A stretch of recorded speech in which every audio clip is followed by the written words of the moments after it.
Good afternoon, everyone. Can you hear me? Yes, ma'am. Narinig Good po namin afternoon, kayo. ma'am. Yes, ma'am.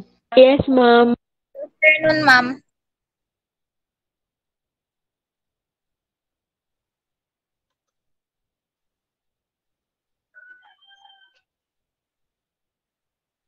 Sige. Salamat.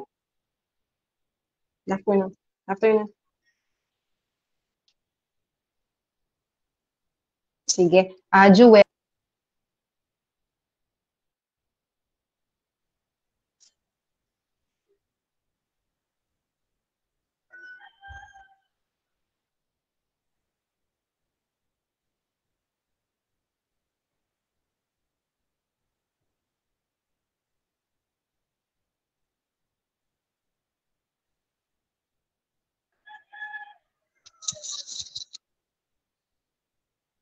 Okay, let's start. Ako po yung prayer po.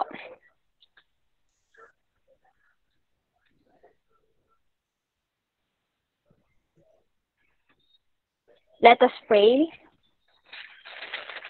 Tayo po ay manalangin.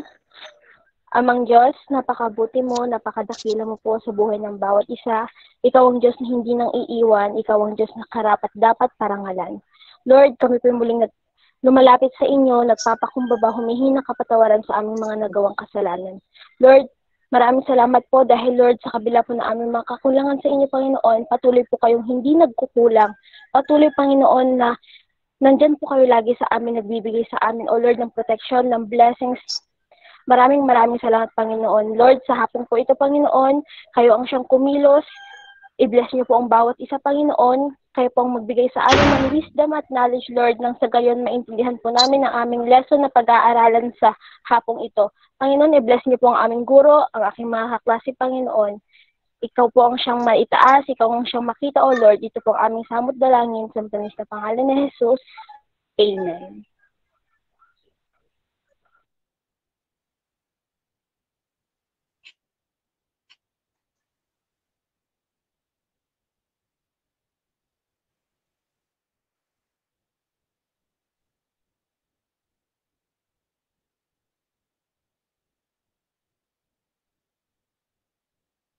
Afternoon.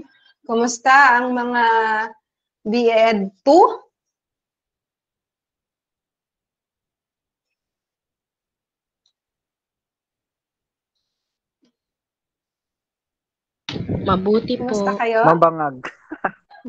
May mga hindi pa po Maayos naman po. nagsasubmit ng kanilang first draft ng kanilang. Thank you. May bangag. May mga hindi pa nagsasubmit na ng kanilang objectives. Mag-submit lang po kayo. Tapos kung may problema sa link, sabihan niyo po ako para magawan po natin ng paraan. Ano po?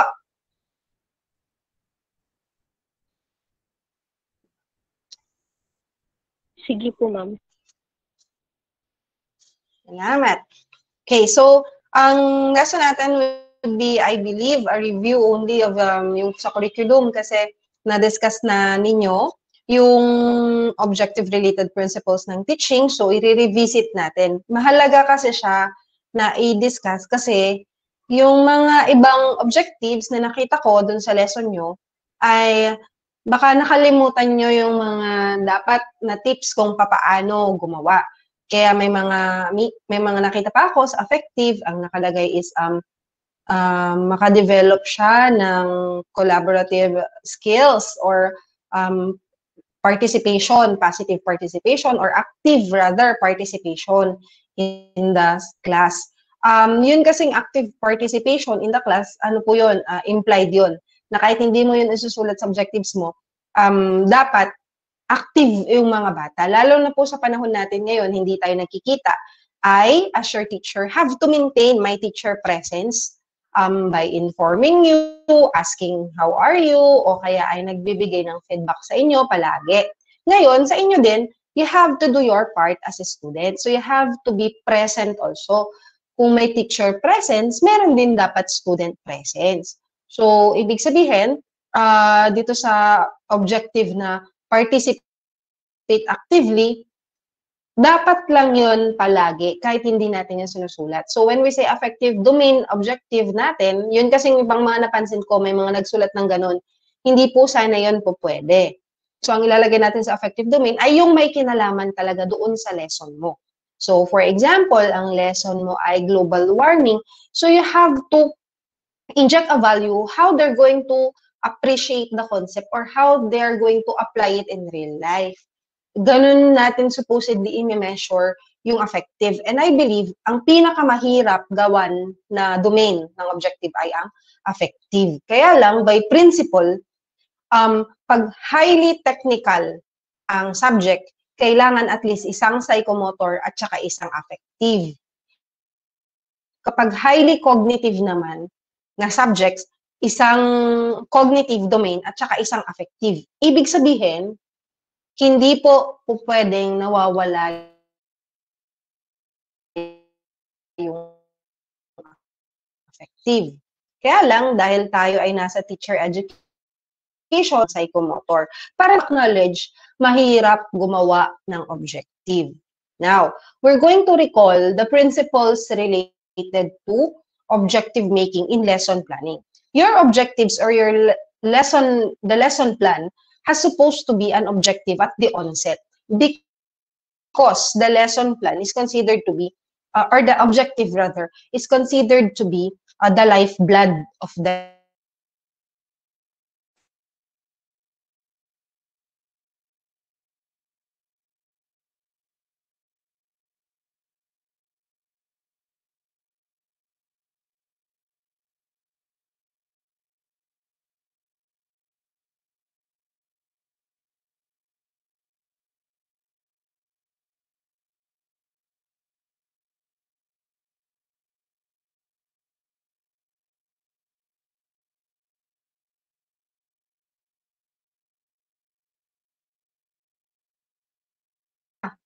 Okay? Kailangan masarap. Within 10 minutes, that's the circumstance. Tapos, yung mga estudyante, sila ang magluluto.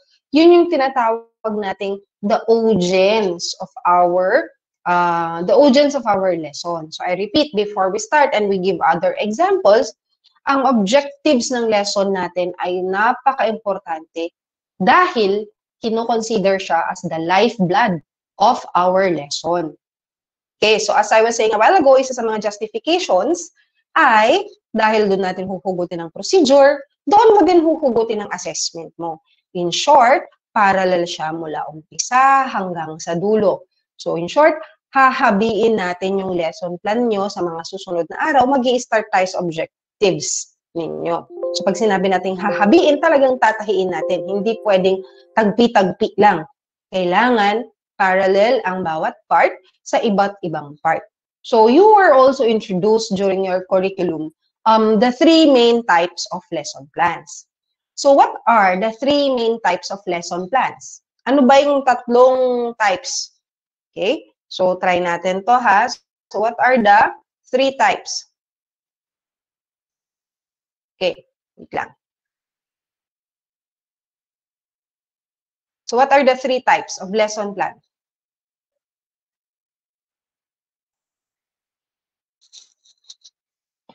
Ano tong three types?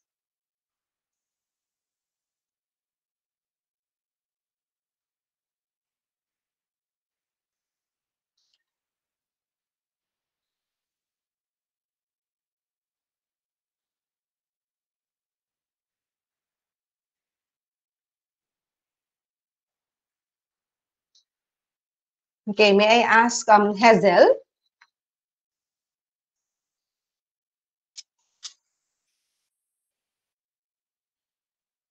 Joanne, wala din po palang nagre-record. Hazel?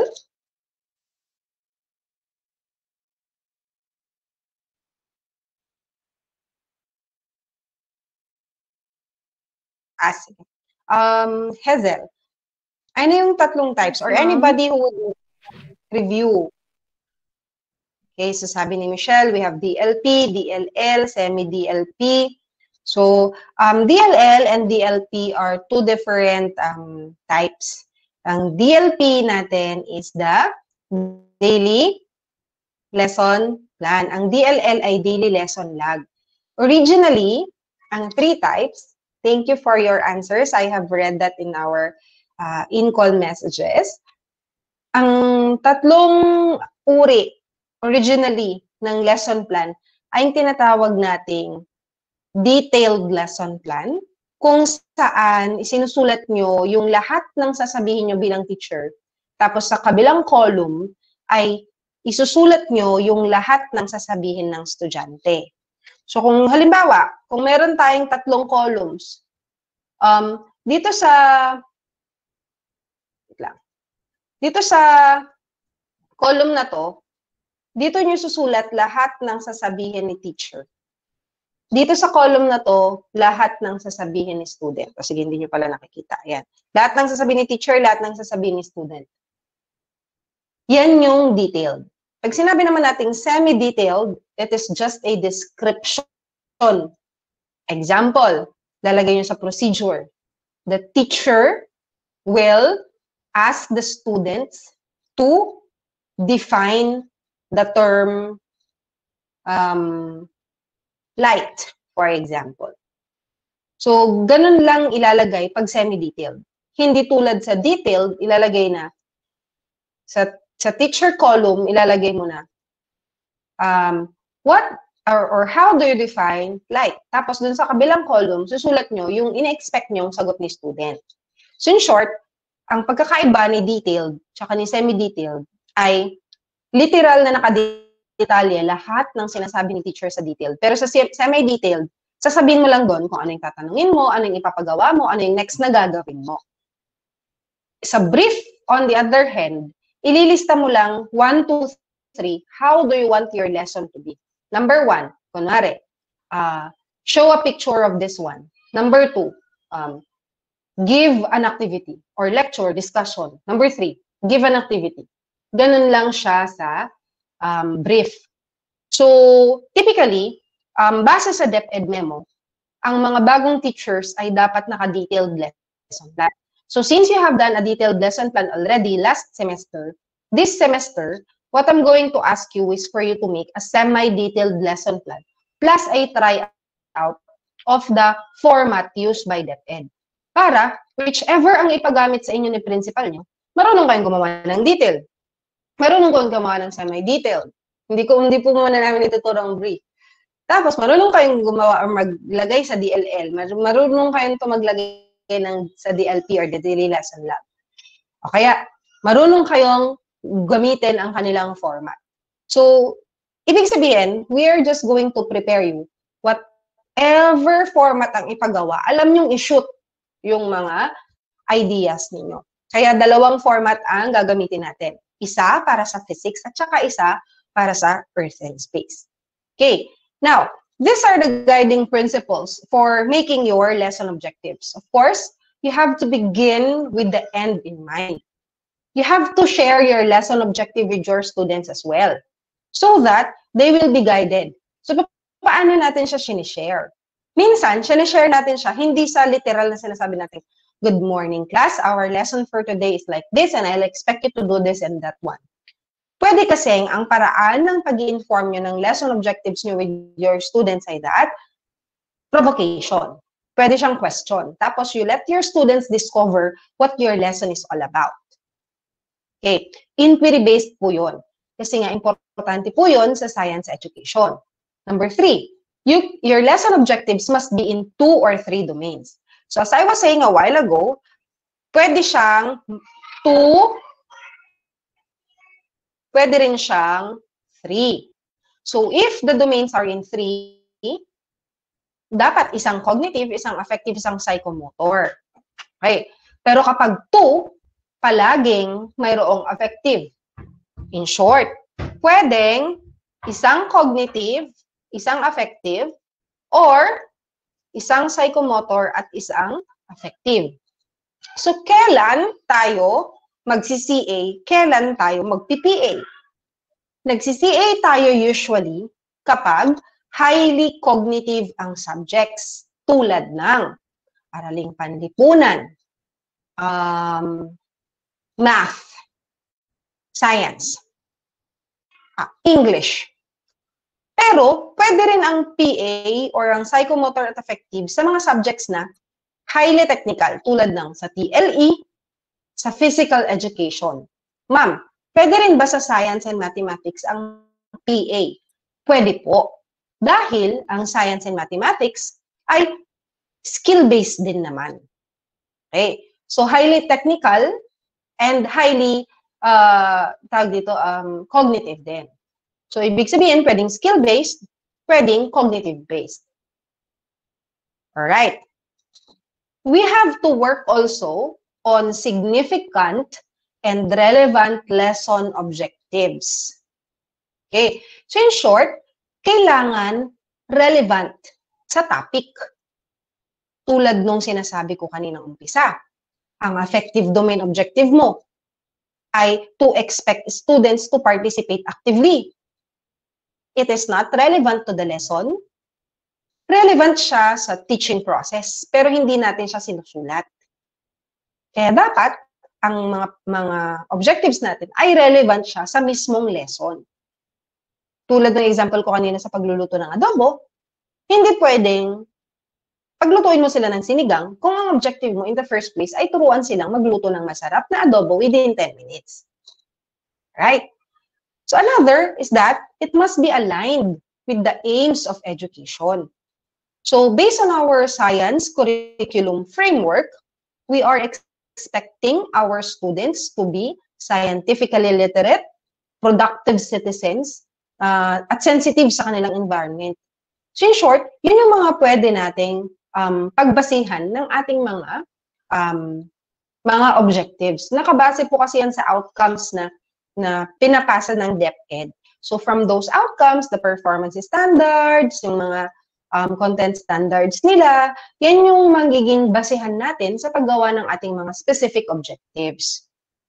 Okay. The aims of the development of critical and creative thinking also. And therefore, we should not only focus on the lower level of thinking skills, but it should be a combination of lower level of thinking and higher order thinking skills. So, hindi pwedeng lots palagi, hindi pwedeng hats palagi. Pwedeng may lots ka, pero make sure na meron ka ding hats. Bakit? Kasi both these skills, critical and creative thinking, are both part of the 21st century skills that we need to develop among our students. Okay. So for accountability of learning, lesson objectives should also be SMART. So ano na nga ba ulit ang ating SMART na sinasabi noong nakaraan? Caribbean? Yes, ma'am. Yes. Ano ulit ang ating SMART? Specific, measurable, attainable, realistic, and time-bound po. Okay. Or, in other books, it can also be specific, measurable, achievable, aside from attainable, relevant, at saka time-bound. Okay, very good. So mamaya, didiscuss ulit natin or mag-assess tayo mamaya ng objectives para ma-improve natin ang objective ng bawat isa. Okay, so what are the different domains of learning objectives? What are the different domains of learning objectives? Mika?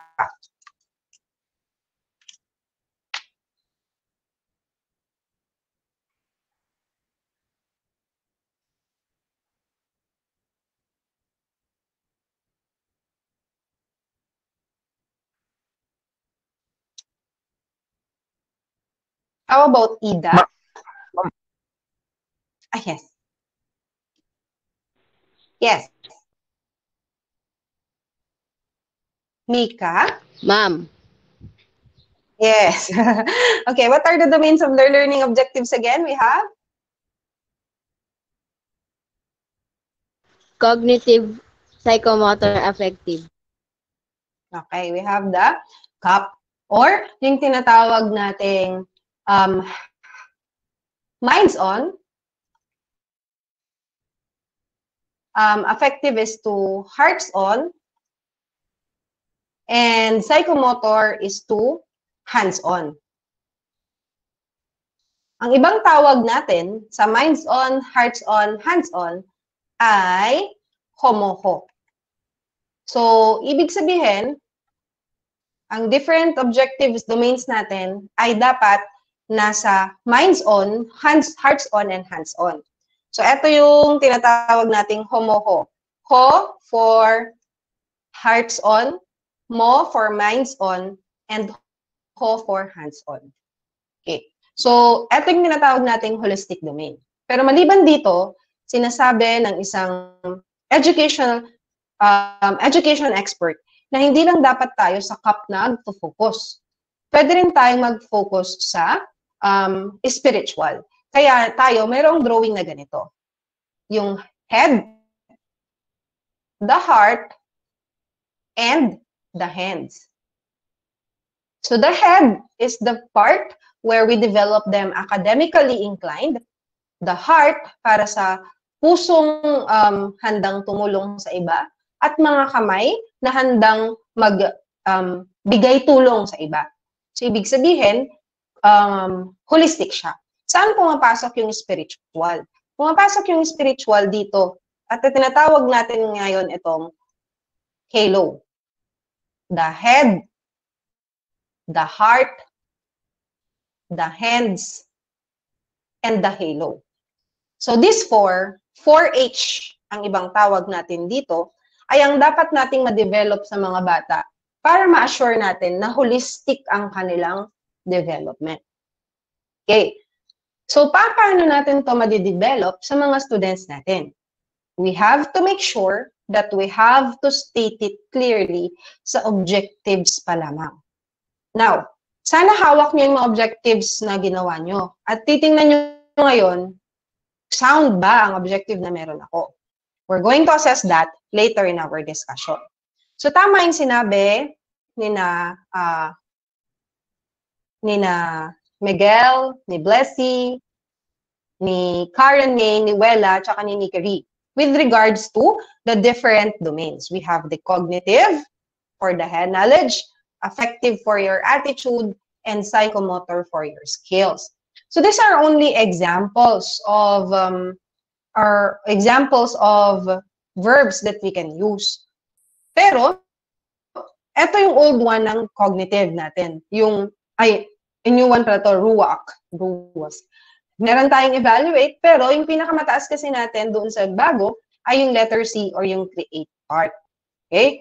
Sa affective naman, it starts with receive at ang pinakamataas natin is for them to internalize. Most of the time po, mahirap kasing i-measure within a period, within a daily lesson plan, ang internalizing the value system. Because long-term kasi ang values formation. Hindi siya iisang pasada lang na diniscuss mo siya ngayon, tapos alam na nila kagad what to do in their environment. For example, ang lesson mo ay environment. Ngayon, sa psychomotor, it starts with imitation, tapos long-term din kasi ang naturalization. So example, kapag kayo ay tinuruang sumayaw, ang ginagawa ni teacher, kinakopy nyo muna yung step niya. Kunwari, folk dance, tapos step brush, step brush, step brush, sabi ni teacher. So all you have to do is to copy it, psychomotor. Pero, nananaturalize lang yun kapag ikaw na mismo ay nakakagawa ka ng sarili mong step that would create the whole story for a music. Ibig sabihin, hindi lang din siya one time. Kaya most of the time, kahit na dito sa affective tsaka sa psychomotor, most of the time, nandito lang tayo sa pinakamababa. 1, 2, 3. Receive, respond, value, or to imitate, manipulate, and to develop precision. Hindi natin most of the time naaabot yung pinakamataas, lalo na kung ang time natin ay 1-hour lesson lang. Buti sana kung 1 semester. Pero kung 1 semester, hindi na kasi siya objective. It is considered now as a learning outcome. Okay? So, sa DLP kasi natin, daily lesson plan natin, hindi naman outcome yung inaasahan natin. Hindi siya per semester. Kaya nga siya tinawag na DL kasi it's a daily lesson. Alright? So, wag kayong mai-stress kung, ma'am, puro naman na mababa yung nagawa ko dun sa objectives. Puro po lower order thinking skills. Pwede nating itaas at least man lang sa knowledge kung hindi natin kaya. Or magpagawa tayo ng isang project, for example. Tapos yun yung ilalagay natin sa psychomotor part. Okay, baka pwede yun. Alright, but we're going to discuss it anyway later on. So this was the old taxonomy, where ang pinakamababa natin ay knowledge, comprehension, pinakamataas ang evaluation. We have that ikaase. But due to Anderson's remarks, nag-improve or in-improve nila ang cognitive domain. Tapos, ang ginawa ng mga educational experts natin ay ginawa nilang gerund type, verb. Thus, we have remembering, understanding, etc. Hanggang creating ang pinakamataas. So, ang nawala doon sa bago ay ang synthesis. Ngayon, maganda kasi dating synthesis at saka yung analysis, ang comparison nila. Because, while analysis breaks down, synthesis naman puts them together. Pero sa new taxonomy na ginawa with Anderson, nawala na ang synthesis. Pero nabago, ito parang fuse sila. Meron na lang tayong tinatawag na create part. May evaluation pa rin, may evaluation pa rin, pero nagkaroon tayo ng additional plus 1 natin, which is to create. So, yung creating part, gerund ing. Yung creating part natin ang pinakamataas kay Anderson's taxonomy. So, eto, si Anderson, sila yata yung nag-work together with Bloom to improve. Bakit sinabi nilang nag-improve? Kasi ginawa nilang mas measurable kasi gerund type ang verb nila. A verb kasi talagang measurable yan kasi nakikita natin dapat. So kapag sinabi mong show, talaga dapat mag-show yung mga estudyante ng something. Produce, they're going to produce. Craft, magka-craft talaga sila. Now, the cognitive domain levels are of the following. We have knowledge for the level. They are supposed to recall, to recognize information in some prearranged form, tas ang mga verbs na pwedeng gamitin ay define, list, at ang objective natin ay nasa defined levels of cognitive domain. Bakit mahirap gumawa ng objective? Kasi, etong mga verbs list natin minsan, pwedeng nandito siya sa comprehension part, tapos nasa analysis part din. So, siguro nakakita na din kayo ng mga samples ng list ng verbs. Tapos, ma'am, nasa compare contrast siya. Yung isang reference ko, nasa comprehension. Bakit yung iba, nasa analysis siya? Okay. So, ang gagawin na lang kapag ganun, titingnan nyo yung konteksto ng inyong objective. What is the end product? Okay? What is the end product? Para malaman ninyo kung nasa ang level kayo ng cognitive domain levels. Kaya siya nagiging mahirap kasi there are sometimes, and most of the time, ay nagkakaroon ng overlapping yung mga verbs. So in cases that the verbs overlap, this I want you to remember. You focus on the outcome. Ano yung gusto ninyong ipagawa sa bata? Okay? You focus on the context, how the statement has been phrased. Kaya may mga iba sa inyo, ang comment ko doon sa link ay mas mukha siyang effective kaysa psychomotor kasi yung pagkaka-state niya. Okay? So, you have to be very careful about that. So, itatama naman natin yun. So, sana, you don't take it against me if I have comments like that kasi tutulungan ko kayong i-improve yung statement ng objective ninyo. Tapos, pag okay na, ako na lang magde-delete dun sa resolve issue sa link ninyo. So, huwag kayong papastress kapag may comment si Ma'am Ann. Ano po, tapos pag-uusapan natin para maayos nyo yung mga objectives nyo. Kasi, importante siya. Pangatlong ulit ko, because the objective is the lifeblood of your lesson. Okay. Sa affective domain naman, ang pinakamataas natin is characterizing by value or value concept. Dahil meron ka ng development ng value, this is usually long-term. Hindi natin ito nakukuha ng isang lesson lang. Therefore, most of the time, ang ating mga objectives na affective ay nandito lang sa bandang baba. We have receiving, responding, and valuing. So what are the examples of verbs that we can use under the affective domain? So these are the verbs that you can use para sa affective domain nyo. Example, we have listen. Listen attentively to the story to be able to blah, blah, blah. So ibig sabihin, nandun ka sa receiving part. Kapag notice, kapag tolerate, ganun din naman. So you can choose from these verbs and maybe I can research more and give you a lot of materials. But I'm pretty sure kasi na-discuss nyo siya sa curriculum. So magdadagdag na lang tayo kung kinakailangan mamaya. Mas practical na kasing lesson natin sa teaching kasi supposedly, kayo na yung gagawa talaga ng lesson ninyo, tapos kayo na din dapat yung magle-lesson. Okay. So, sa psychomotor, on the other hand, tulad nung sa affective, yung pinakamataas natin, which is naturalization, ay hindi din to namimit within 1 hour period. So, most of the time, dito tayo nagpo-focus sa mas mababa, which is on imitation, manipulation, and precision. Okay. So, ang mga sample verbs naman natin dito for psychomotor are the following. To listen, o tulad niyan, ma'am, yung listen kanina ay isa siyang example ng verb na nasa affective domain. Bakit ngayon nandyan na din ulit siya sa psychomotor domain?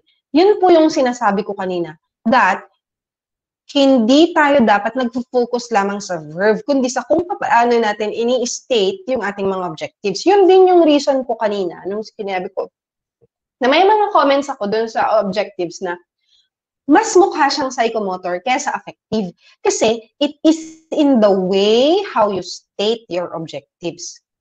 But again, do not worry kasi aayusin po natin yon. Okay? Trust me. Trust me. Okay, so that is an example. Nag-overlap, nakikita natin yung verb sa psychomotor. Ma'am, pwede din sa cognitive din gamitin ang listen. Pwede din, depende dun sa lesson mo. Just remember, it has to be relevant. Okay. Now, what are the components of a good lesson objective? So, eto yung sinasabi ko or pinapadagdag ko dun sa iba, walang STEM.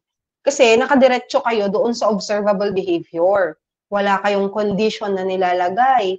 Wala kayong nilalagay na criteria. So, paano ba yon? Can you still remember these 3 components of a good lesson objective from your curriculum class?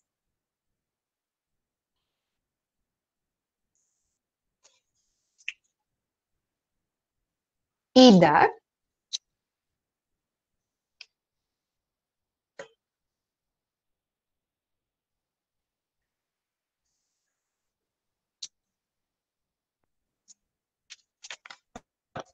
Can I hear from anybody?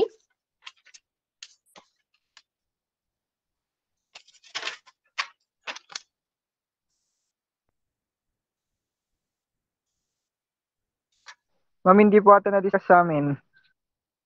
Okay, sige. Okay, at least mag-start tayo dyan kung paano siya gagawin based on the 3. Salamat po. Sino po yung nag-inform sa akin? Ma'am, ako po, Aldrin. Ikaw po. Sige, ikaw. Di ikaw na. Okay, sige. Wait, sige. Dahil hindi na-discuss, ako na po ang mag-discuss. Una, sa components of a good lesson, kailangan meron tayong performance na naka-state doon sa STEM ng ating lesson objective. So, base dito, what the student should be able to do. So, dito tayo gumagamit ng active verbs. Mamaya sa example, mag-a-identify tayo ng halimbawa ng mga lesson objectives, tapos i-identify natin asa ng performance, asa ng condition, asa ng criterion, o ang criteria. Okay, sa condition naman, naka-green yan, these are the conditions under which the doing will occur. So, it may be a tool. Example of a tool, it can be a mind map, it could be a flow chart. So, ibig sabihin, dun sa objective mo palang nakalagay na dun kung anong gagamitin mong tool. Or it can be a strategy. Example ng strategy ay the deductive method of teaching. Method can also also be used. So yun yung ilalagay mo sa condition. O kaya, through a lecture discussion. A lecture discussion will be used as a strategy. So yun ang condition mo. So your statement could be, through a lecture discussion, the students should be able to map out the difference between and among the indigenous peoples of the Philippines within an hour lesson. Okay. So, halimbawa, ganun yung pagkaka-state niya, nakikita mo na kagad yung gusto mong ipagawa dun sa mga estudyante. Magbibigay ako ng other example mamaya. And of course, the criterion is the criteria by which the performance will be judged. 100% of the students bang ini-expect mo? 85% of the students bang ini-expect mo? 5 minutes ba dapat matatapos na nila? Or, otherwise known as your indicator of success. Kapag hindi niya na-meet yung 5 minutes, or hindi niya nagawa within 5 minutes, hindi siya acceptable. Kasi based on your criteria, kailangan matapos niyo yun in 5 minutes. So let's go back to my example objective kanina. Magluto ng masarap na adobo. Ang mga estudyante ay inaasahang magluto ng masarap na adobo within 5 minutes. So asan sa tingin nyo doon yung performance natin?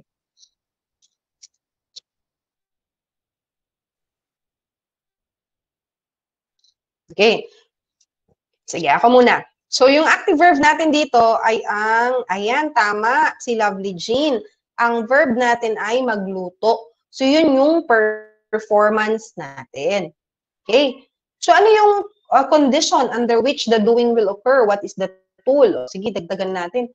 Magluto ng adobo, masarap na adobo. Yung masarap is nasa criterion siya. Masarap is nasa criterion. At yung 5 minutes ay criterion din yun. Criteria din po yan.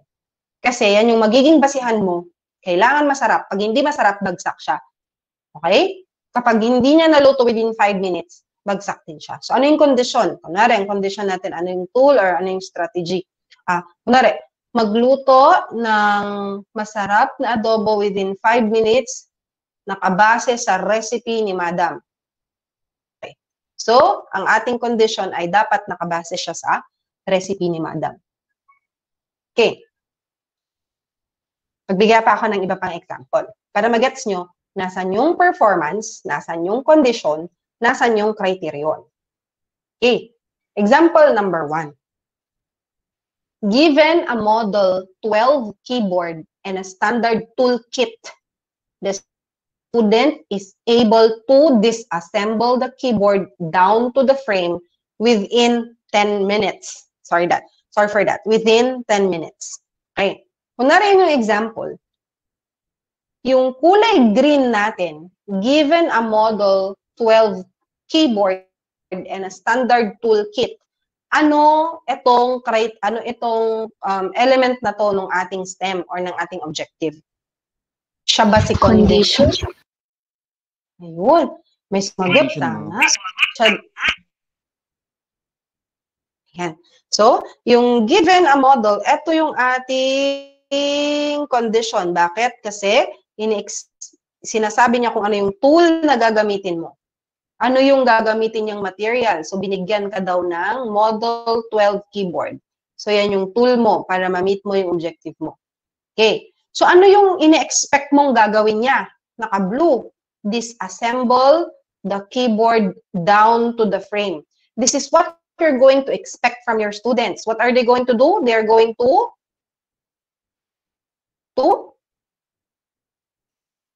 disassemble. So, yan yung performance. Tama. Tapos, yung within 10 minutes, eto yung time frame mo. So, yan yung criteria mo. Bakit siya criteria? So, this is your criteria. Your blue is your performance. Yung green natin is our condition. Tama po ba? Okay. Bakit siya criteria? Kasi kapag hindi niya nagawa within 10 minutes, bagsak siya. Ma'am, pwede din po ba sa criteria 85% efficiency, accuracy, 100% of my students will be able to. Yun yung mga things na pwede natin sa criteria. Ngayon, limbawa ikaw, yung hindi 85% ng mga estudyante mo yung nakagawa ng tama, ibig sabihin, hindi mo na-meet yung objective mo. Okay? Remember that your objective should be measurable. Okay, gets po ba? Let's have another example. Given an instructional objective, be able to identify the stated performance, the conditions under which the performance will occur, and the criterion of acceptable performance. Okay. So kung titingnan natin yung ating color code, nakikita natin na dadalawa lamang. Isang green, tsaka isang blue. Alam natin na yung ating green, yan yung ating tool. Kasi yan yung ginib mo, binigay mo. Ano yung tool mo para ma-meet yung objective mo? Nagbigay ka ng example ng instructional objective.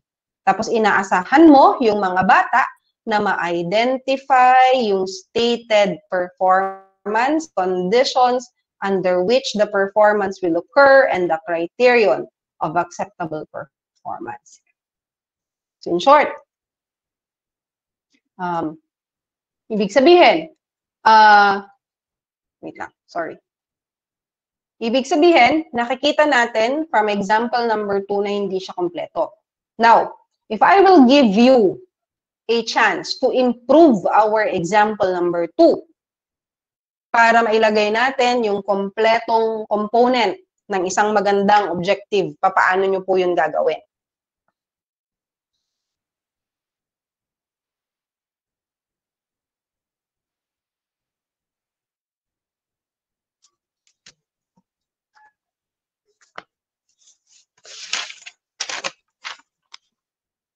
Yes, wanted to try?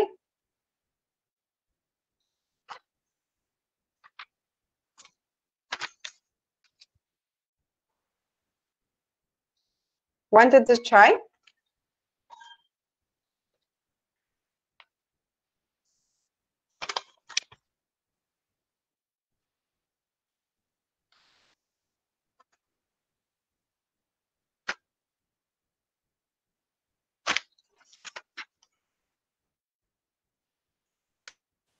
Okay, sige. Na magta-try. Try ko nga. So, ang nawawala natin ay criteria. So, pwede kong sabihin, given an instructional objective, the students should be able to identify the stated performance, the conditions under which the performance will occur, and the criterion of acceptable performance with 100% accuracy. So, ano yung dinugtong ko dun sa ating objective? With 100% accuracy. So, dapat tama daw. Okay. The term with 100% accuracy, ito yung magsasabi sa akin ng criteria ko. Ibig sabihin, if it is only 99% accurate, may mali kang isa. Hindi mo na-meet yung criteria mo. Okay, gets?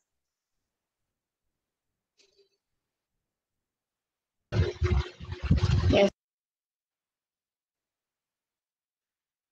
Okay, let's have example number 3 first before we do our activity. Pero meron pa akong isang ituturong strategy mamaya paano gumawa ng objective. Example number 3. In an hour and given a light microscope, the teacher is able to focus the microscope under the low power objective and the high power objective. Okay. Elijah, can you please tell me what is the criteria?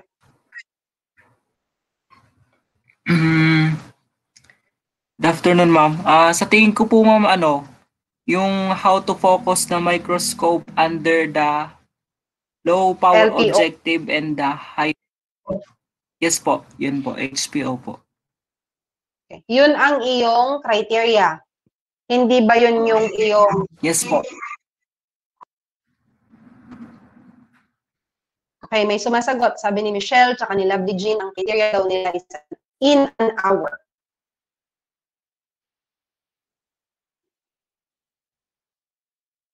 Kasi yung how to focus, I think, yun yung ipapagawa mo sa mga estudyante mo. So that will be the performance. Tama ba ako? Sige, tingnan natin. So ang in an hour, yan yung criteria mo. Tama sila. Tapos yung tool na gagamitin mo is a light microscope. Yun kasing ipapagamit mo. Yung sinasabi ni Elijah is how to focus the microscope.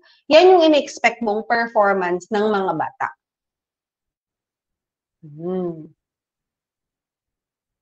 Elijah. Yes, ma'am. Gets na po. Oo, diba? O, nag-a-agree ba sa akin yung sa mga sumagot sa in-call messages ko? Si RJ ang pinakahuli, tsaka si Miguel. Nag-a-agree ba kayo dun sa analysis ko na criteria yung in an hour? Nag-agree Yes, si Mary ma'am. Jane. Ito. Yung in an hour, yan yung criteria natin. Yung given a light microscope, ito kasi yung tool natin. Ito yung gagamitin natin. Tama? So, ano tong kulay blue natin? Given a light microscope, ito yung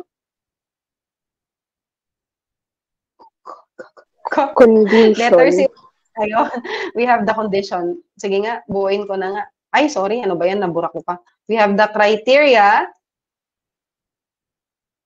Okay, tama kayo. Ito yung ating condition. Ay, condition at saka ito yung aking performance. Sorry nagpentab na ako kasi hindi ko na mailagay, hindi ko ma-explain dun sa PowerPoint ko kaninang inaaral ko siya. Paano ko ba to ituturo ng mas maayos? Kaya, umuwi ako dito kasi nakalimutan ko yung pentab ko. Kaya pasensya na kayo. Hopefully, nagets nyo na. Nagets na nga. Nagets na. Nahirapan akong ituro eh. Yan. So, mukhang nagigets nyo kasi nakikita ko yung mga sagot nyo. Mukhang tama naman. Hindi ito dahil nag-agree lang kayo sa akin. So, sana, nag-agree kayo kasi nakikita nyo na naiintindihan nyo yung tatlo. Okay ba tayo doon? Yes, ma'am. Yes, ma'am. Pagpasensya nyo na yung sarat ko kasi talagang hindi ko siya ma-explain na hindi ko siya sinusulat. No? So, example number 4. Try natin to.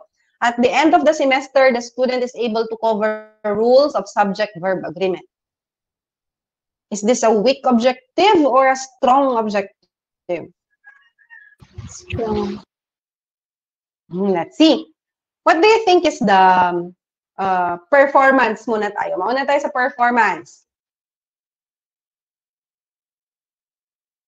Cover of agreement. Ayan, tama ba siya?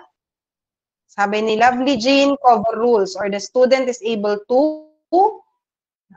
cover rules of subject-verb agreement. Problema. Sa tingin ba, masusukat nyo talaga ang cover rules? Or meron kaya kayong mas magandang pwedeng ipalit pa dun sa word na cover? Sabi ni Lovely, inunahan niya ako, walang condition, ma'am. Sige, walang condition, dagdagan natin mamaya. Kung meron pa kayong mas measurable na ipapalit sa cover, mas okay pa yon. Okay? Kayong bahala doon. Okay tayo doon. So this is the performance. Okay? This is the performance. How about the condition?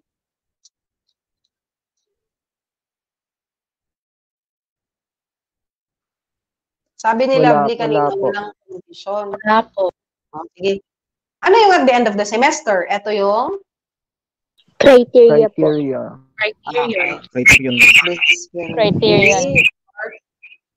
Criterion. Okay, tama. Very good. So, meron akong sagot dyan. Meron tayong criterion, naka-violet. Okay. Tapos yung blue natin, performance. So, paano natin i-improve? Maliban sa i-improve ko po yung cover, yung letter C. Paano po yung condition? So, pwedeng at the end of the semester, or given a lecture discussion and practice exercises, the student is able to cover rules of subject-verb agreement at the end of the semester. Do you think that is possible?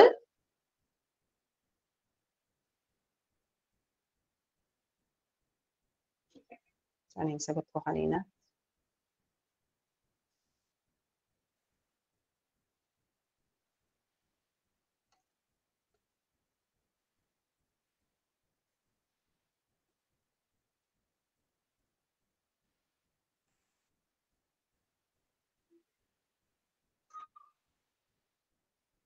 Okay, may masagot. Possible daw.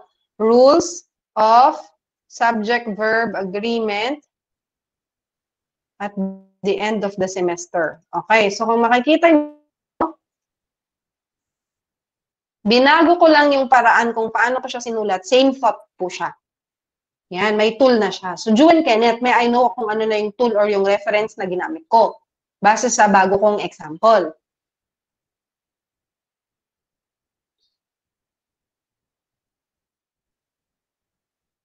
Yan yung ating strategy, no? Tama. That is our tool, that is our strategy. Therefore, it would fall under the condition. Okay, so binago lang natin yung pagkaka-state niya, pero mas naging kompleto na yung ating elements. Okay. Yan. Example number 5.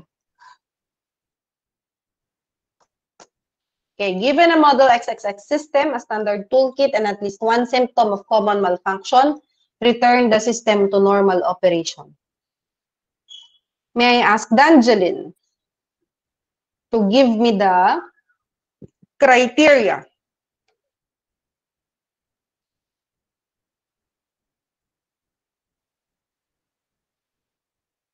Ma'am, wala po siyang criteria. Okay, so mag-identify ka nga ng isang element dyan na sa tingin mo ay tama. Yung given na model XXX system po, yun po yung condition niya. Okay, condition yun. Pwede din bang condition, wait lang ha, pwede din bang condition, Victoria, yung given a standard toolkit? Yes, ma'am. Pwede din yan na condition?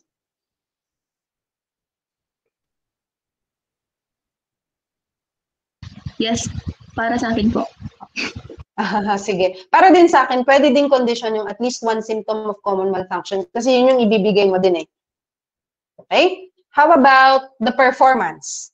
Joe Livian.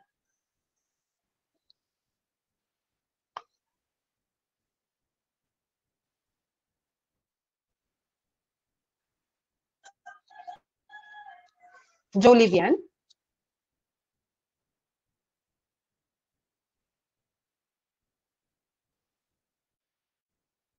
Ma'am, Balikan ako na natin. lang po. Ay, sige, ikaw na. Sino po? Si? Princess po. Sige, Princess. Sige, go. Performance po sa akin yung return the system to normal operation. Okay, bakit sa tingin mo yun ang performance? Kasi po, ma'am, yung ipapagawa po sa mga students using the condition and with the criteria. Tama. So, yun kasing ipapagawa mo sa mga estudyante. So, sana hindi na lang yung color code yung tinitingnan nyo dito. Nag-identify na talaga tayo kung anong ipapagawa. So, tama si Hazel. Sabi niya, return the system to normal operation. Yan yung performance kasi yun yung gusto mong igawin ng mga bata. Isoli nila yung system sa normal operation. Okay? Alright. Ngayon, these are the things that you have to remember before we have your own examples. Okay? We have the do's and the don'ts. So, do describe the observable action that you would expect to see the learner doing upon completion of the learning activity. So, this only reiterates that when you do your objective, it should be towards the learners. Hindi siya the teacher will. It should be the learners are supposed to be the one doing it, not you.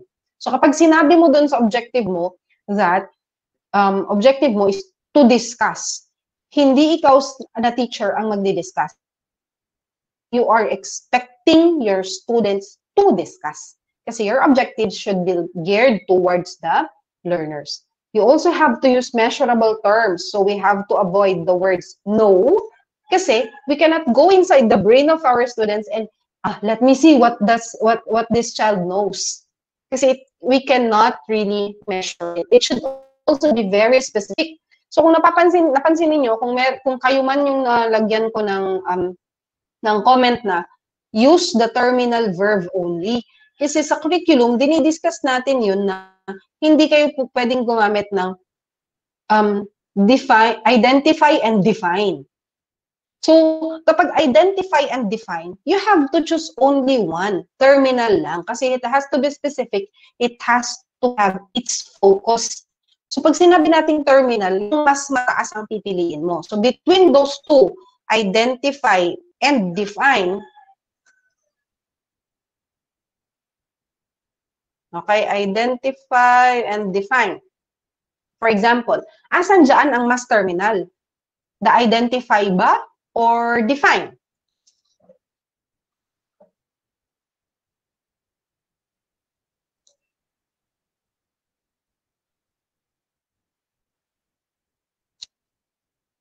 Okay, sige. Siret na. Siyempre, define ang mas terminal. Bakit? Ay, bakit? Dahil, hindi ka naman makakapag-define kung in the first place, hindi mo na-identify kung ano yung i-define mo. So, kailangan, alam mo kung ano yung i-define mo. So, in this case, you remove the word identify already because it is already imperative that for you to be able to define a word, you have to identify that word first that you are going to define. Okay. So, hindi ko kasi matandaan, class, kung sino yung dalawa yung mga verbs nila. But, that should be avoided. Use only the terminal verb. Okay? And then, describe only one action in each objective. So, example, meron akong nakitang objective nun na cognitive niya, dalawa. Okay lang yun. Pinaghiwalay niya kasi magkaiba talaga sila ng gustong ipagawa dun sa bata. Okay? Halimbawa, nag-enumerate ka. Enumerate talaga yung ilalagay mo dun sa first objective mo. Ibig pong sabihin nun, ma'am, 4 po yung objective ng kaklase namin yun. 2 cognitive, 1 affective, 1 psychomotor. Opo, okay lang po yun. As long as kaya niyang tapusin lahat or i-meet lahat ng objectives na yun. 1, 2, 3, 4 in an hour session. Why in an hour session ang binibigay namin? Dahil yun yung common sa ating curriculum. Actually, 40 minutes ang science. Dati 1 hour. 40 minutes siya. Which makes it very difficult. Kaya nga napaka-specific lang. Kung ang lesson mo lang is about the things that can be observed during the night lang. Bukas ka na during the day. Sa susunod na araw, saka ka na magko-compare and contrast ng night and day. Kasi talagang unti-unti lang. Otherwise, you're going to give a lot of objectives, tapos hindi mo naman siya mamimit at the end of the period, which makes you unsuccessful. Bakit? Kasi hindi mo na-meet yung sinet mong objective mo. Kasi dapat meron tayong success indicator. Okay? So, yaan nyo na kung tatatlo or kukonting concept lang, okay lang yun. Kesa naman sa ang dami mong gustong i-discuss, tapos ang dami mong ilalagay sa objective mo, tapos hindi mo naman sila mamimit. Okay? Kasi sinabi natin sa umpisa kanina, pwedeng 2, pwedeng 3, pero ma'am, pwede po bang 4? Opo, kasi nga, nakita mo yung need na 2 ang cognitive domain objective mo, okay lang. Kasi hindi nga po siya pwedeng pagsamahin. So, sabi natin sa pangatlong condition, describe only one action in each objective. So, sa don'ts natin, do not describe the instruction that you, the faculty member, will perform. So, na-discuss ko na to. It's supposed to be the learner who is doing it. Do not also use unmeasurable terms such as understand, know, be familiar with, comprehend, learn, or appreciate, unless you're going to use the word comprehend. But, ang ipapakita ng estudyante na proof niya na na-comprehend niya, ay kaya niyang i-summarize yung story. That is an indication that indeed, the student have really comprehended it. But instead of using comprehend, why then not use summarize? Kung gusto mo naman talagang magpa-summarize. You're getting the point? Am I making sense dun sa difference nila? Yes, ma'am. Ba't mo gagamitin yan? Diba? Parang, ba't ko pa gagamitin palang comprehend? Pwede naman palang summarize kasi yun naman talagang gusto ko. Yun talagang gusto kong performance ng mga bata. O di, sige, pili lang kayo ng pili dun sa verbs na ibibigay sa inyo. Ang importante, yung konteksto, nagkakaintindihan tayo. And do not combine more than one action using the word end.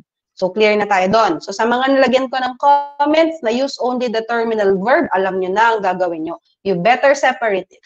Or, you choose only one. and you choose the terminal verb. Now, let's try to examine the following. Hindi ko to nilagay sa examples ko kanina. Sige. Understand how to modulate pain therapy by addressing psychological and personality issues. Is it a weak objective or a strong objective? Earl Denver. Excuse me. Yes, ma'am.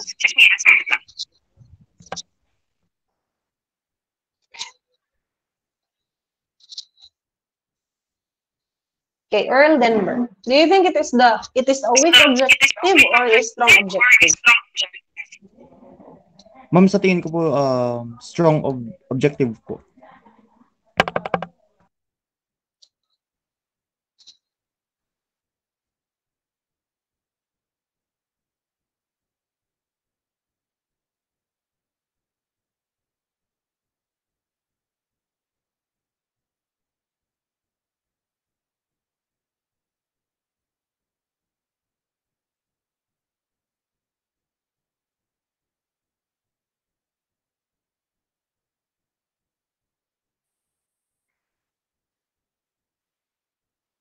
Okay, weak. Bakit daw siya weak? Sige, I'll explain. Thank you, Victoria. Your answer is correct. Why? Because the term understand is not measurable and context regarding the patient's condition is absent. So,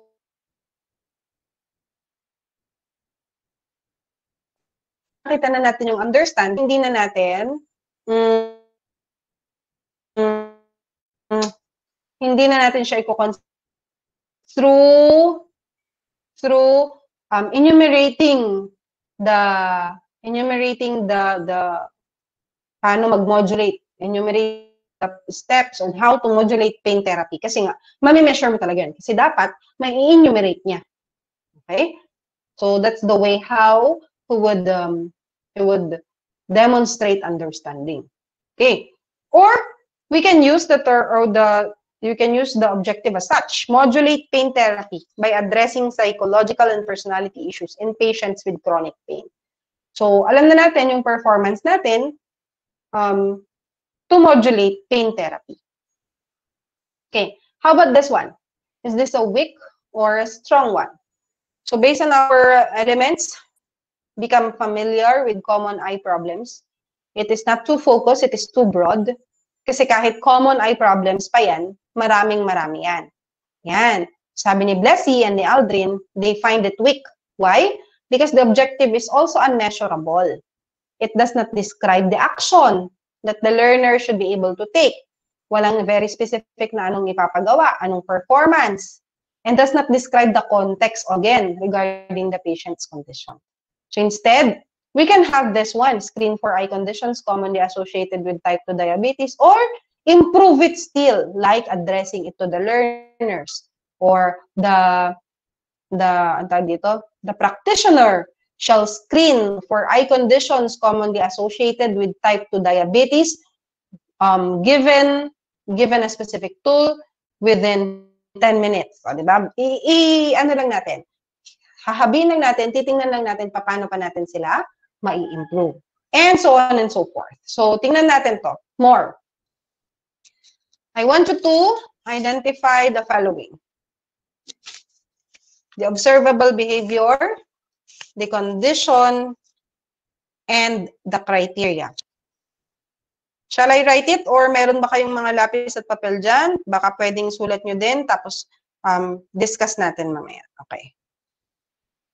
Students will be able to create an original picture book using Google Slides by including 5 elements of plot twist. Sorry, I was able to erase it. Ulitin ko, students will be able to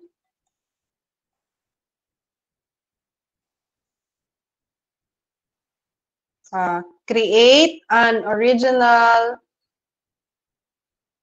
picture book using Google Slides.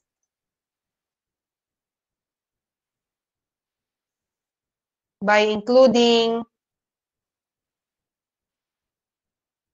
5 elements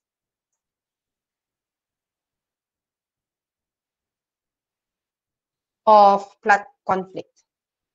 Okay, kunwari, ito yung example natin. Please identify the observable behavior or the performance. The performance.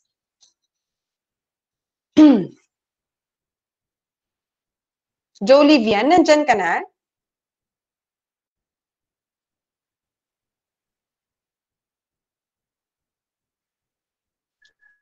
Wala po ata siya, ma'am. How about Ida? Wala siya. Ma'am, yung create an original. Thank you. Okay, create an original. Sige. What is this? Create an original? This is the observable behavior. So, yan yung ating letter A. Yeah, correct. It is the performance or the observable behavior. How about the condition? What are the tools? What are the strategies? What are the methods, approaches, materials, aids?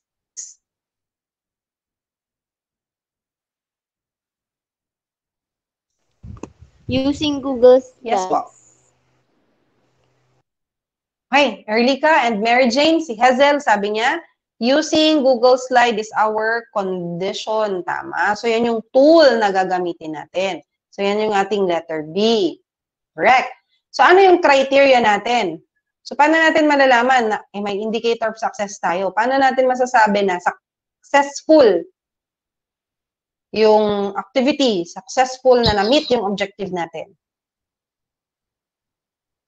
Correct, Including RJ. the 5 elements of plot conflict. 5 elements of plot conflict. So, this will be our letter C or the criteria. Tama. Pati yung time, pwede din yun. So, yung nagamit natin kanina at the end of the semester, at the end of the session, those are the criteria. Alright. So, kanino naka-address? Sino yung ating audience? Kanino naka-address? Sa student ba dapat o sa teacher? Student. Student. Correct. Students. So, kung sa students, eto yung ating audience. Tama. Tama ba na naka-address sa students ang objective or dapat sa teacher? Sa students, di ba? Nakikita ko yung mga sagot ninyo. So, si Nikki sabi niya, the students. Tama. Tama po na sa students siya. Sabi din ni Aldrin. Okay. Another example. Okay, another example. Let us identify still the observable behavior, the condition, and the criteria. Okay. The students will be able to create predictions using a fiction text. Okay. Let us identify first the observable behavior.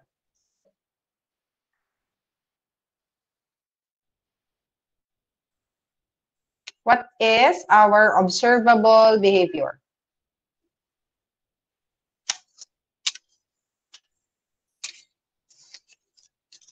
Create predictions. Okay, tama. Create Tapos, prediction.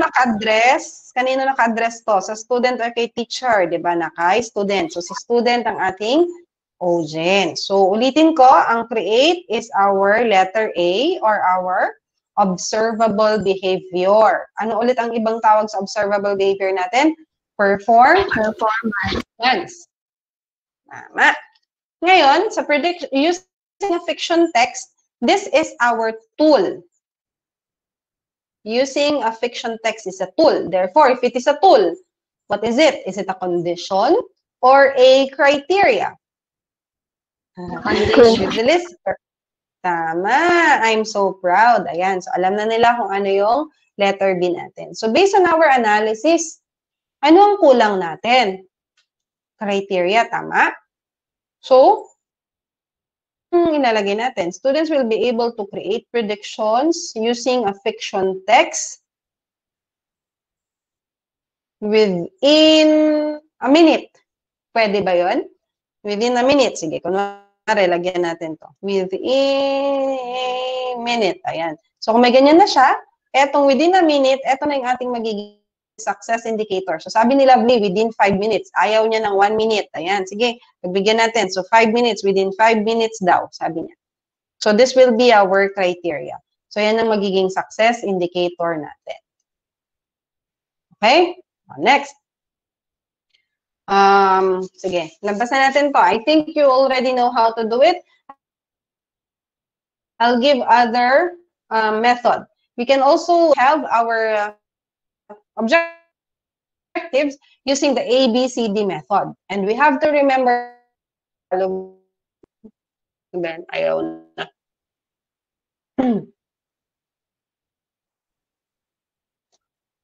Ayan. So, A is for ogens. And the D is to the degree. Yun yung criteria natin. So, ulitin natin. Kailangan nakaspecify sa tao. So, ogens. Ang ogens natin or who. Ang who natin ay dapat naka-address kay student. Okay? Our behavior, ito yung katumbas ng ating performance. Okay. Yung circumstance, which circumstance will the behavior take place? Ito yung katumbas ng ating condition. So, ito yung mga tools, strategies, etc. And then lastly, how can we measure the learning? That's the degree. Pwedeng degree of effectiveness,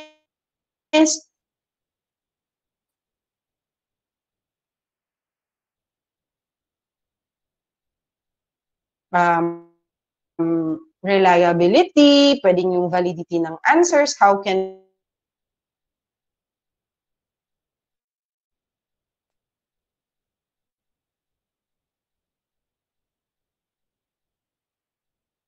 ka-address kay estudyante kasi siya ang gagawa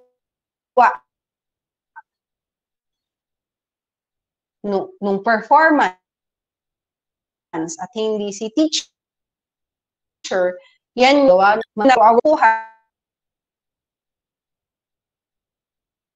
may improve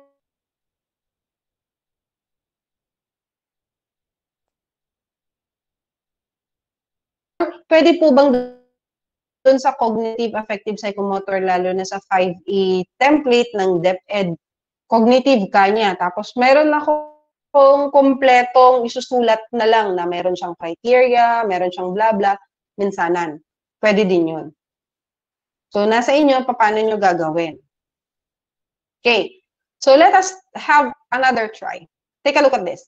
Culinary students will learn how to cook. Meron ba siyang A, B, C, D? Culinary students, may A ba siya? Yes po. Yes po. Yes. Ang A natin ay yes, sabi ni Nikiri.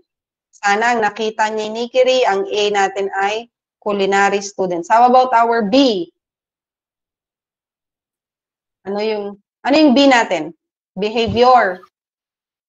Tama? So, ang B, do you think learn is a good verb?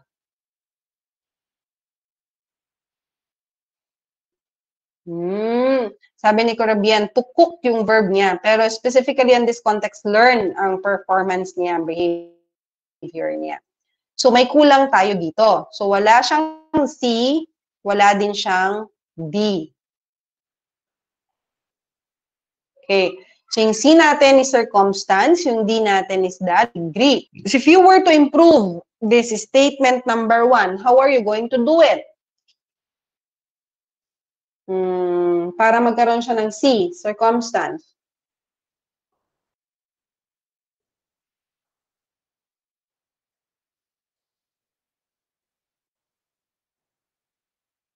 Using the food laboratory. Culinary students ang nakakaloka, no? Tinatawanan ko yung aking example. Ina-analyze ko pa paano ako maglalagay ng C. Using the food laboratory. No? Culinary students will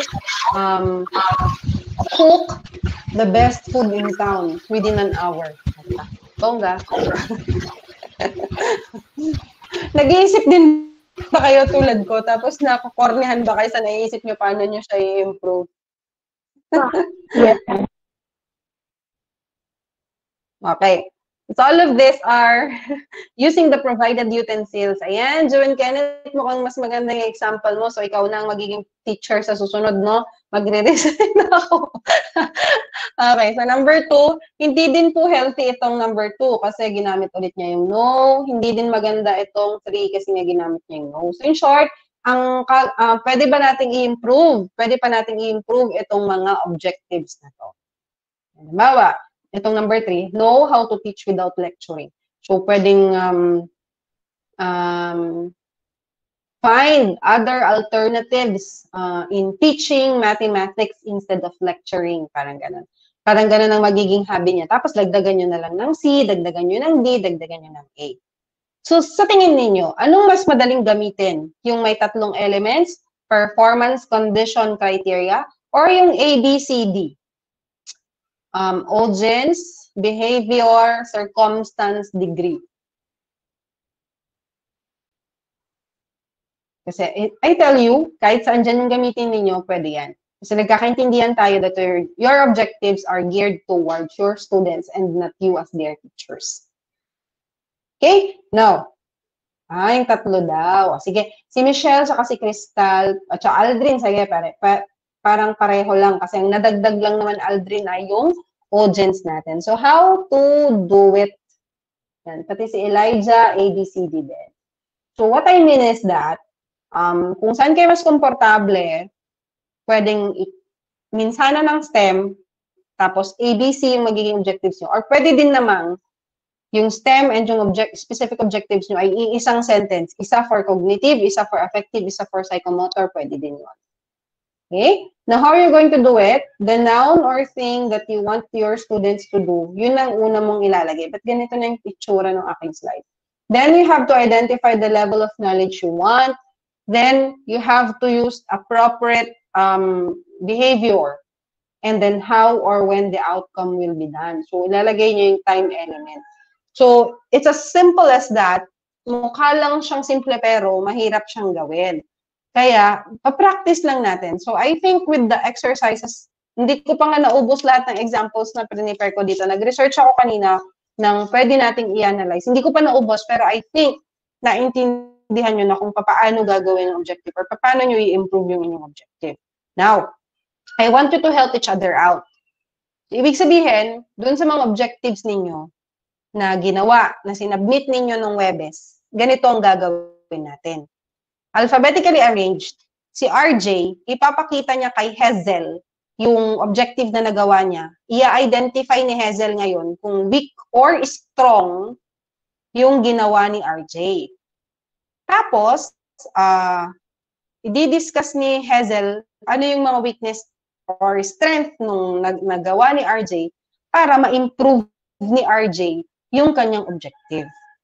Okay? Tapos si Hazel naman, yung ginawa niya, papakita niya kay Elijah, yung kay Elijah, papakita niya kay Earl Denver, hanggang sa dulo. So, ang ating pinaka-last ay si April May. So, si April May, yun namang gawa niya, yun yung ipapakita niya kay RJ. Okay. Nag-gets niyo po ba yung gagawin? So, we are going to help each other out.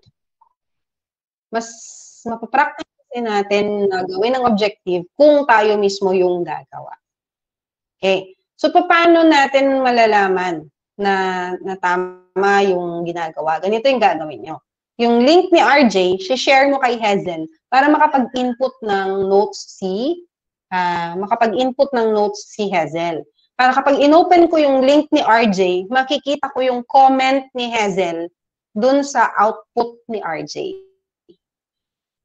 So, ulitin ko ha. Yung link mo, RJ, sa Earth and Space, yun na lang muna ang practicein natin, Earth and Space. Pwede rin na, kasi group kasi yung yung physics, kaso inaalala ko kasi si Hyacinth. So, kapag ganun, walang ka-group si Hyacinth, ang gagawin na lang ni Hyacinth, paano kaya? Critic siya sa ibang grupo ng physics na lang sa kanya. So, pakitulungan na lang natin si Hyacinth para meron din siyang gagawin. So, ulitin ko, RJ, you are going to let Hazel have your link sa Earth and Space, yung individual. And then, pag inopen ko yung link, dapat makikita ko na may comment si Hazel dun sa work mo. That's the only way that I can assess na we really help each other out. However, there are some of you na hindi ko pa po talaga nakikita yung kanilang mga objectives. Pwede po bang hanggang alas 4 ay makita ko na yung objectives ninyo? Isa yata dun si Hazel, parang wala pa yata siyang nasubmit. So, dapat yun isasubmit ng Webes. Kung okay lang, hanggang alas 4 hihintayin ko. Okay, hanggang alas 3, kakayanin na ba? Sige, 2:31 na. Hanggang alas 3. Tapos we're going to do that activity until 4 this afternoon. So magbe-breakout session tayo. Kita-kita na lang tayo sa mga links ng bawat isa. Okay po ba yon? Yes, ma'am. Yes, ma'am. Yes. Okay, so I'm going to send, thank you, I'm going to send this PowerPoint presentation to our GC para meron kayong reference. Tapos, basta mag-submit yung mga kailangang mag-submit. Ano ba Thank yan? you, ma'am. Sige. Pa-picture taking na tayo and then we'll have the breakout sessions. Aabangan ko lang yung mga sagot ninyo para maayos natin or we will be able to help each other out. Okay? So, can I ask Juen? Can I ask Juen? Sino na nga? Nakita ko na yun kanina sa chat box kung sinong in charge eh. Kalimutan ko na. Sige. Si Hyacinth. Sige.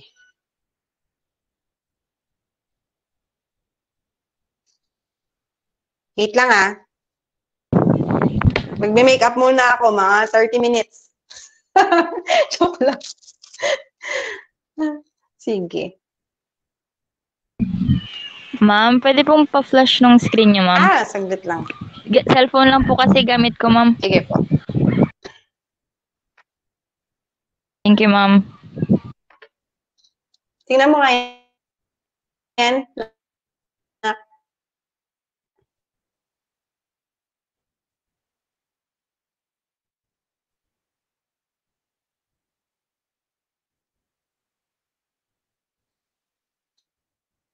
Ay, bakit ganito na naman to? Better ba yan? Sige, try na tayo. First screen, tapos mag-leave yung iba. Hindi na naman tayo kasya, no? Hyacinth, bilang ka, ha?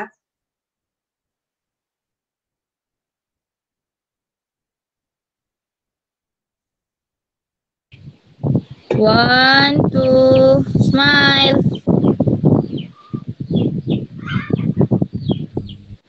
Ma'am, wait po. Sige.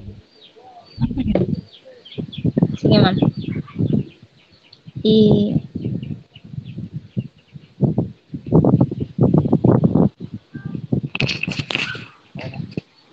Ne. Wait lang, ma'am. Sige lang.